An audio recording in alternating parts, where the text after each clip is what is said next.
We all know that 2020 was a disaster, but as the economy recovers and as we get back on track, hopefully in 2021, I believe the premiums are going to lower.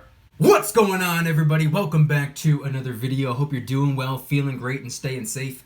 Today, I wanted to talk about silver and why I believe we might actually start to see the premiums on our coins, rounds, and bars begin to lower this year in 2021 as we go through some economic recovery. But really quick, just in case you're new, make sure to subscribe for daily videos. Also subscribe to my second channel, which is my backup channel for exclusive weekly content. Brand new video over there. Go check it out. The link will be in the description. And if you want to get some DYDSS merchandise to help support the channel, I would really appreciate it. Any and all merchandise can be found by clicking the first link in the description section down below. Thank you in advance. It's more than appreciated. But today I wanted to talk about some economic recovery. We all know what happened last year in the first quarter of 2020. We saw pretty much everything and everyone on the planet go through some massive financial hardships due to everything coming crashing down. And I have a little bit of an analogy that I want to share, something that I thought of earlier today, as to why I believe going through a little bit of an economic recovery. And by the way, I don't think it's going to be a fast recovery. I don't think it's going to be a speedy recovery. I think it's going to take some time. But as we go through the recovery process, I think we're actually going to start to see the premiums on silver and gold as well begin to go back down. So the analogy that I wanted to share today has to do with sustaining an injury. Because if you think about it, what we went through the first quarter of 2020, you could look at that as somewhat of an economic injury. Now, what usually happens after a severe injury? And when I say a severe injury, I mean an actual severe injury. I'm not talking about twisting your ankle from running to the fridge too fast. I'm not talking about your eyes being strained from watching too much TV. I'm talking about tearing your ACL. I'm talking about shattering bones, maybe from playing a sport or from getting into a car accident or something like that happening, causing a severe, drastic injury. What oftentimes takes place after that? A lot of the time, surgery takes place after that. So what happened in the first quarter of 2020 led to the second, third, and fourth quarter of 2020, and also the first quarter of 2021 being somewhat of the economic surgery for the economic injury that we sustained almost a year ago today. Now, as I said before, I don't think it's going to be bing, bang, boom, problem solved. I don't think it's going to work that way. I think it's going to take some time, and I don't think the surgery is over. I don't think we're fresh out of the hospital just yet. That's not what I think. That's not what I believe. It's going to continue taking some time. But after surgery, post-surgery, what typically happens? Do you get out of the hospital and go for a run? Do you get right back to the gym? Do you go right back to work? Oftentimes, probably not. After the surgery, you have to go through the recovery phase or the rehabilitation phase, the economic recovery, economic rehabilitation phase. And I don't think we're there just yet. I think it's going to take a little bit of time before we get to that point. But when we do, I believe, economically speaking, financially speaking, we're going to begin stabilizing. I think we're going to begin getting back to maybe not exactly where we were, but hopefully we'll be able to pick up the pieces and pretty much pick up where we left off and get back to doing what we need to do. Once that begins to occur, I believe the premiums on silver and gold, the coins, rounds, and bars, that all of these online precious metal dealers have on their site right now, I think the premiums are actually going to be coming down. The reason I say that is because we don't decide what the spot price is. We do, however, decide what the premiums are. Now, obviously, we don't control what the spot price is because that heavily relies on the global silver demand. All these massive industries requiring silver, needing silver, demanding silver for manufacturing and production and jewelry. The jewelry industry is the biggest player in the global silver demand. Those of us who are stacking some coins, some rounds, some bars, those of us who are collecting some coins or whatever it is that we're collecting, we barely even scratch the surface. We don't make up very much of the global silver demand. It's these massive industries, these behemoth sectors in the world requiring hundreds of millions of ounces of silver for whatever it is that they're doing. That's what typically caused the spot price to significantly go up, significantly go down because of everything going on in the world. We have no control over that. We do have control over the premiums, though, and by that I mean we decide which coins, rounds, and bars are worthy of a much higher premium. They could put 2 silver bars out there. They're both listed on all of the websites. However, one bar is much more popular. One bar is the bar that it's almost like a magnet. Everyone's flocking to that particular bar. The website sells out. All the other websites, they sell out instantly. They restock and boom, it's sold out again instantaneously. They restock another time. Boom, it's sold out again.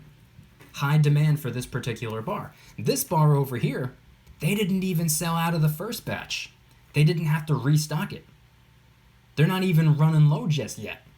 No one's really gravitating towards this bar except for the people who don't really care what silver they're going for as long as they're getting the weight, the people who are after the weight, people who are after the physical silver content. Someone like me, someone like maybe a lot of you. But for the people who are collecting, maybe this is a collectible silver bar. Maybe it had a lower mintage, or maybe it was only available this year or only available last year or whatever the case may be. Or maybe it's the type of bar that changes the design every single year and you got to get one this year, maybe a couple of them this year. That way 2, 3, 4, 5, 10, 15, 30 years down the road, the premium will have essentially skyrocketed because there will eventually be a collector who really wants that bar from 20, 30 years ago, and that's why you picked up several, so you can sell it a couple of decades down the road. But they're both a troy ounce of silver. They're both silver bars. If you close your eyes, they're the same thing. They're both a troy ounce of silver. They're both 3/9 fine. They're both rectangular shape. There's nothing special about them at the end of the day except for maybe the collectability. So all of these online precious metal dealing websites, they can figure that out. They have a sales team, they have a marketing team, they have strategists who look at the numbers and say, okay, this is a bar that not a lot of people are going for, so let's just leave the premium alone. This one sells out the moment we have it back in stock, so let's crank the premiums up because our customers, I mean our friends, they're our friends, we care about them. It's not because they're putting all these dollars in our pocket, they're our friends. I'm being facetious. We can crank the premiums up. Because guess what? Customers are going to pay, regardless. Customers are barely paying for this with a low premium, and it won't sell out. We could raise the premium on this by 50%, and it's still going to sell out. So we decide what the premiums are, essentially. And if you look at what happened early in 2020, March, April, May of 2020, we saw that happened to some of the most popular silver coins in the world. Your regular everyday silver eagle and your regular everyday silver maple leaf. The premiums on silver, generally speaking, did go up. However, the premiums on maple leafs weren't too much higher than the generic silver rounds out there, which is kind of how it was before everything came crashing down, but now the premiums are higher. I remember the generic rounds were like maybe $1.50 over spot before everything fell apart. And the premiums on maple leafs were, I don't know, maybe let's just say $2 instead of $1.50 over spot. Then when everything came crashing down, the premiums on generics were, let's just say, I don't know, just arbitrary number, $3. And the premiums on maple leafs were, I don't know, $3.50, maybe $4. While the premiums on silver eagles were $5, and then we saw $10 over spot, then we saw $15 over spot. This was never a high premium coin to stack. This is the base of my stack. I have more silver eagles than any other piece of silver out there. It's the foundation of all of my precious metals. It's the silver eagle. Random years, doesn't matter what year. Could be uncirculated, could be culled, doesn't matter. Silver eagle is a silver eagle, and I was always able to get these for a very fair premium, a very low premium actually. But when everything came crashing down and the premiums on everything went up, generics went up by a decent amount, maple leafs, kangaroos, other random coins, they all went up by a decent amount. But the silver eagle went up by a lot. Now, why was this? It's because that's what people were gravitating towards. Everyone was going towards silver eagles. A lot of people were going towards 2020 silver eagles. Now, the reason for this was because of the collectability. A lot of people understood that 2020 was going to be the last year with this design, and then in 2021 it was going to get a whole new look. So a lot of people were loading up on 2020 silver eagles because this design no longer. Come to find out, over the last couple of months, that the 2021 silver eagles, for the first half of the year, they're going to have this old design, and then the second half of the year, apparently they're going to have the new design. So I guess the collectability of 2020 silver eagles was butchered in a way. Fortunately for me, I'm not a collector. I don't really care about collecting or anything like that. It doesn't even cross my mind, coin collections or anything like that. But for the people who loaded up on 2020 silver eagles, assuming that they were going to be worth a lot more, the premiums would go up and up and up as time goes by, since it was the last year with the design. Come to find out, the following year would be the last year with the design. That's why a lot of people gravitated towards the 2020 silver eagles, because of the supposed collectability. But it wasn't just 2020 silver eagles people were going after. People were just as equally going after the 2019s and 18s and 17s, 16s, 15s, 14s, and all the years of the past. People were going for silver eagles in general because of the fact that they are the number one most recognizable 1 troy ounce, 3 nines fine, pure silver coin in the world. The silver eagle, it's number one. It's always been number one. Now, don't get me wrong. I don't think it blows all the other ones out of the water. I think the maple leaf is a very close second. In fact, I think a lot of the coins out there are all tied for second. The maple leaf, the Libertad, the Britannia, the Kangaroo, all of those, the Philharmonic, I think they're all tied for second. But first place has always been the silver eagle. Look how many people gravitated towards the silver eagle and were happily paying $15 over spot for this and completely neglecting $5 over spot for this. It's the same thing, both a troy ounce of silver. This is actually even more pure, 4 nines fine. Higher level of purity. The same exact weight, but this one had $10, $15 premium. Everybody was going after the silver eagle. Now, don't get me wrong, a lot of people were going after maple leafs as well, but the demand shows. Everyone was going after the silver eagle, far more than any other coin. It's the most recognizable pure silver coin on the planet, the most trustworthy, the most desired. 2020 taught us that. We already knew that, but 2020 proved that to us. So we decide which coins, which rounds, which bars are worthy of a higher premium. That's how the premium goes up on some coins and some rounds and some bars, and they stay low on others.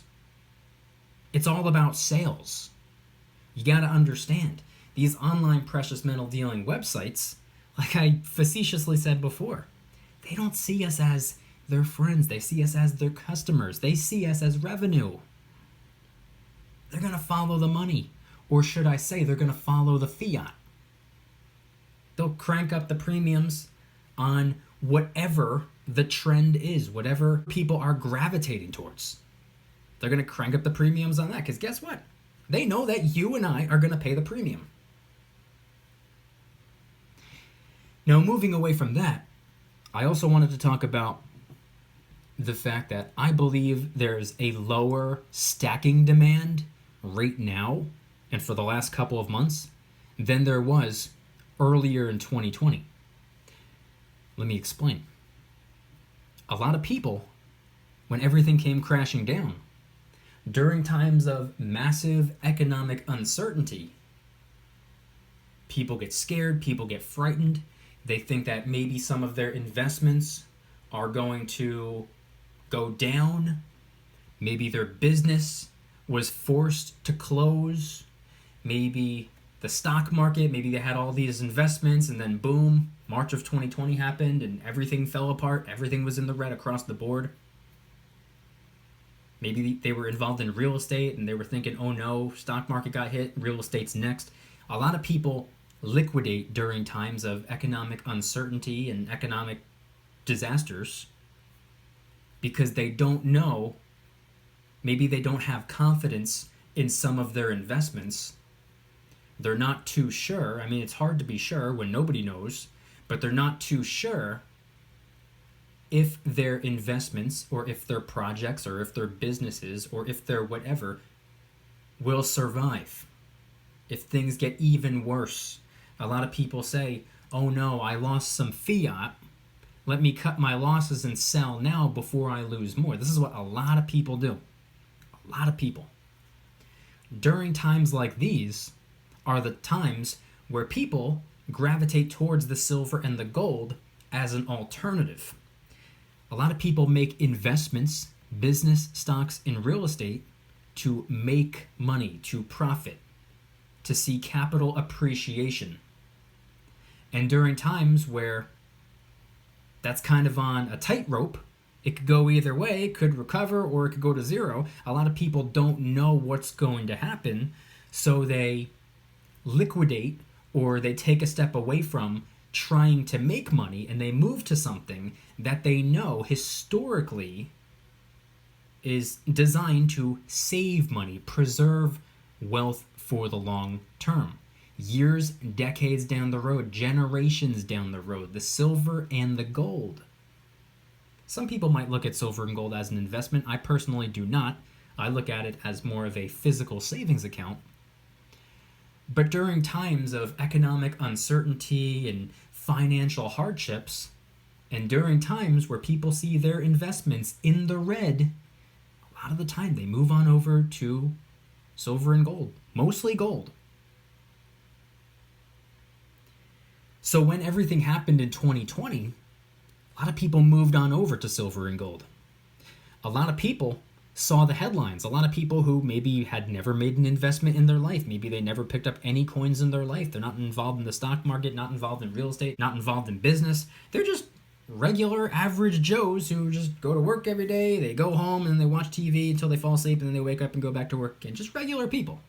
Not massive investors, not even small scale investors. Just regular people who didn't even know about precious metals and have no affiliation with any of the stock market or real estate or anything like that. They saw the headlines. They saw silver make the news. They saw the fact that silver hit $20 for the first time in like 6 or 7 years. They saw gold hit a brand new all-time high. A lot of people were introduced to silver and gold last year in 2020. In the first and second quarter of 2020. So not only did those of us who had been stacking silver and gold for months or years at that point, did we double down and say, okay, now's the time to get as much silver as I possibly can because we don't know the future of or the health and well-being of the dollar bill. A lot of us didn't know, so a lot of us loaded up on silver. It was really back up the truck time. So we were going extra hard getting silver and gold. The big investors liquidated and moved their currency over to silver and gold, and we had brand new people who didn't even know that stacking was even a thing that you could do. A lot of them were introduced to it and jumped on board. Now a lot of those people, the new people, some of them are still here, and that's great, but a lot of them are not. A lot of them lost interest because a lot of them didn't fully understand the concept of precious metals. A lot of them thought that if they buy in today, they'll be a millionaire by Tuesday, and then they can roll around in the dollar bills that are left over after paying the capital gains tax, and they can go and get that Lamborghini that they want, the Rolex, one for each wrist. They can get a Louis Vuitton bag. They could buy a mansion for their mom, a mansion for their dad. You can take over the world because you got a couple little silver coins. A lot of people thought that silver was officially going to take off. They thought that silver was going to go from that $20 mark to, I don't know, $1 million mark or 1,000 or 100 or whatever they were thinking. A lot of people thought it was going to completely explode. A lot of people looked at it as a way to get rich quick, and they quickly realized weren't going to get rich quick. It's something designed to save your money for the long term. A lot of people found this out after just a couple of weeks or maybe a couple of months of stacking toward the middle of 2020. A lot of those people, a lot of them fizzled out and faded away. Maybe they realized it's not what they thought it was, or maybe they lost interest, or maybe they saw the first dip when silver was on the rise and they got scared and sold off and ran away. Whatever the case may be, a lot of the people, the short-term mentality people, a lot of them left a long time ago. A lot of them left like 6 months back. They're no longer here. And I don't believe they're coming back. At least not yet. Even if silver went up to, I don't know, $40 within the next couple of weeks. If they bailed out when silver was in the 20-something dollar range, I don't think that they would come back within a year, even if silver was really going back up. That's just my opinion. By the way, everything in this video is just my opinion. Make sure you understand that I'm not a financial advisor. Nothing on this channel is financial advice. Do your own research, form your own opinions, make your own decisions based off of your conclusions, not mine. But the point I'm trying to make is that the stacking demand really went up in 2020, and over the second half of 2020, it went down because a lot of those people came in because they thought it was going up and up and up and up and up and up and going nothing but up. They didn't think that there was going to be a 3-month standstill in the $24 range. They didn't expect that to happen. They thought it was going to go to $1 billion or $1 trillion. They thought they were going to be, the next Warren Buffett of precious metals or something like that. So a lot of them bailed out. A lot of them lost interest. I don't know if they sold, or I don't know if they just stopped paying attention to silver. Maybe it's still in their possession, but they're not worrying about it anymore.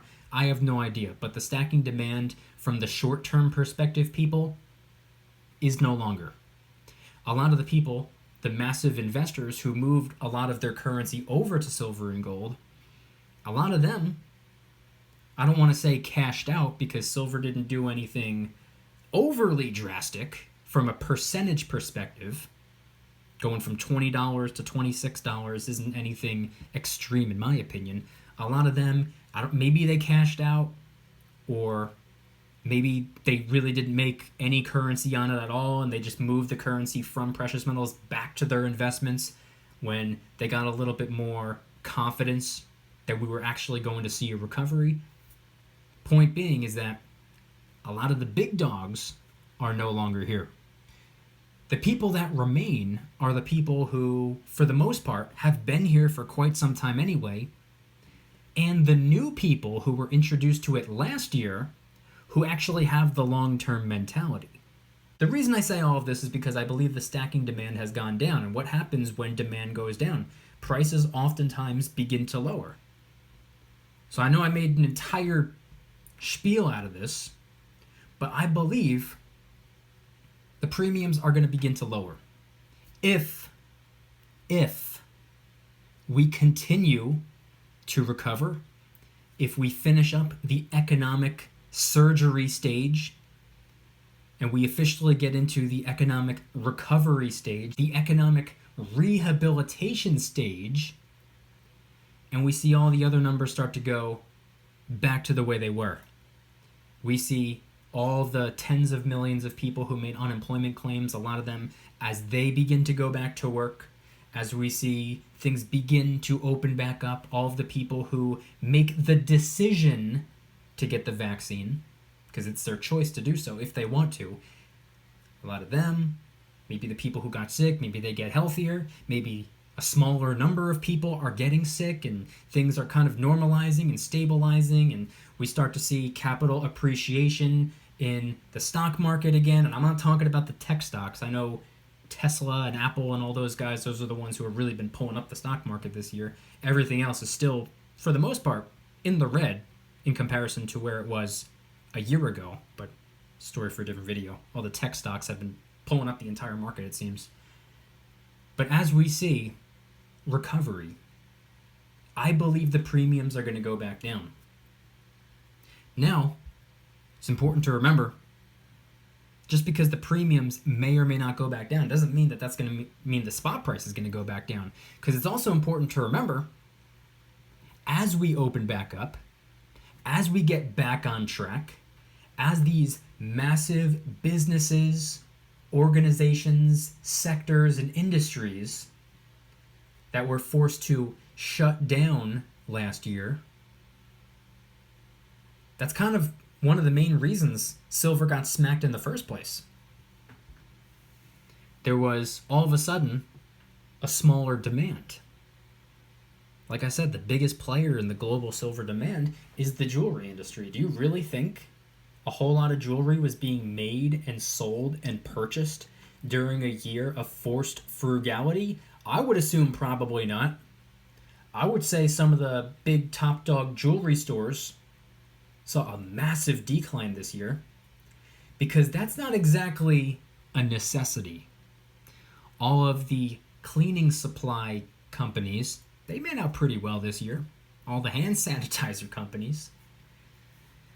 But jewelry, that's not exactly something that the average person had at the very top of their priority list this year. Also important to remember, it's not just jewelry where silver and gold are used. Silver is used in 10,000 different ways. It's used in cars, electronics, silverware. It's used all over the place. But all of these areas and fields that require silver for manufacturing and production, for whatever it is that they're building or working on, a lot of those places either shut down completely earlier in 2020, or they reduced operations. They slowed things down. Regardless of which one happened, less silver was needed during 2020. Less jewelry was being made, less cars were being purchased, less everything. And the markets are typically very quick to react to stuff like that. So as we get back on track, as we see these massive companies continue to go back to the way they were, it increases how much silver they need. More products are being made, more manufacturing, more production, more everything, more. If there's more of a demand for silver from all of these different sectors, a lot of the time it means that the spot price is going to climb. Not to mention, this economic injury, surgery, and recovery is pretty expensive. Trillions and trillions and trillions and trillions of dollars. So who knows how healthy the dollar bill is going to be after all of this. The dollar bill took some serious punishment, and it continues to take some serious punishment. But oftentimes, we don't see the effects right off the bat. Just because a lot of printing got done today doesn't mean that we're going to see rent and food and everything in the store. We're not going to see all the prices go up tomorrow. It's not like inflation is an overnight thing. That's something that's going to begin to surface. We're going to see the effects later on down the road. And oftentimes, when the dollar bill takes serious punishment over an extended period of time, and as we see inflation, when the dollar bill gets weaker, a lot of the time silver gets stronger. When fiat goes down, real, true, honest money goes up. That's something that we've seen time and time and time again. So there's two main reasons we could actually see the spot price really begin to climb over the next few years as these massive organizations get back to work and get back to demanding more and more and more silver and gold. And also the dollar bill becoming more and more and more fragile over time. Those are two main factors that can cause the spot price to go up. Again, spot price, premium, completely different things. We have no control over one, but we have, I don't want to say full control, but we have a lot of control over the other. We have a lot of control over the premium. Because guess what? All these online precious metal dealers, all year in 2020, that's all I heard. 6, 7, 8 months of, the premiums, I hate the premiums. I was saying the same thing to myself. You know how many comments I got in 2020? People complaining about the premiums? Well, fact of the matter is, if each and every one of us stopped converting our dollars into precious metals via these websites, I'm not calling for a boycott of the precious metal websites, but I'm just saying if we actually did that, premiums would go down. They would hear us. A lot of the time, you got to hit them where it hurts. Hit them in the wallet. But the point I'm trying to make is we have a lot of control over the premiums. If we stopped giving them our dollars, we would see that price tag get smaller and smaller and smaller. I'm just saying. I want you guys to head on down to the comments and let me know. As we go through this economic surgery and as we go through the economic recovery and the economic rehabilitation, just an analogy. I know it's very, very different. I know the economy falling apart and ACL surgery are vastly different things, but it's just an analogy. As we go through the recovery, as things begin to normalize, as things begin to stabilize, as more and more people go back to work, less and less people on unemployment, less and less people requiring stimulus, more reopenings, more massive industries and sectors going back to demanding their normal amount of silver and gold. Do you think we're going to see the premiums come back down on the precious metals?